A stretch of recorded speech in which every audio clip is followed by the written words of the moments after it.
Actually ఏంటంటే మన Kishore bye and నేను ఇద్దరం కలిసి మేము ఒక కేవ్లోకి వెళ్ళాము. కేవ్ బేలం కేవ్స్లోకి వెళ్ళాము.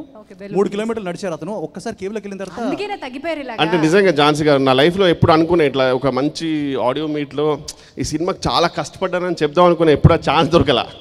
చాలా ఈజీగానే అయిపోయింది. ఈ సినిమాకి మాత్రం జెన్యున్గానే నైట్ 5:30కి పంపించారన్న కేవ్ లోపలికి. 3 కిలోమీటర్లు ఉంది. 1 కిలోమీటర్ వరకు వెళ్ళాం కిందికి. అక్కడ ఆక్సిజన్ లేదు. కొంచెం ఎక్కడో లైట్గా పైపుల నుంచి ఆక్సిజన్ వస్తుంది. దానికి తోడు స్మోక్ పెట్టారు. ఆ స్మోకు మేము వదిలే గ్యాసు అసలు అది పొద్దున్న 8 దాకా. అక్కడ మళ్ళీ నిఖిల్ భయ్య మాత్రం భయ్య చాలా ఎక్సైటింగ్ ఉంది కదా అసలు. Oh my god it's caves, oh I can believe it. ఈ రేంజ్లో ఉన్నాడు నైట్ అంతా.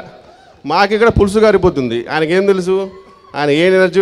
ఓవరాల్ అట్లా చాలా కష్టపడ్డాము. బట్ ప్రోడక్ట్ అంతా చాలా బాగా వచ్చింది. మా సాయి శ్రీవర్మ గారు కూడా ఉన్నారా ఆయన డిఐలో మోస్ట్ బిజియెస్ట్ సినిమాటోగ్రఫర్. అంటే ఫస్ట్ టైం నాకు తెలిసి ఒక మూవీ డేట్లు ఆయన ప్రకారంగా రకరకాలుగా షెఫ్లు అయింది. ఆయన డేట్లు లేవని 1 మంత్ మన సినిమా ఆల్మోస్ట్ ఆగిపోయింది షూటింగ్ అంతే.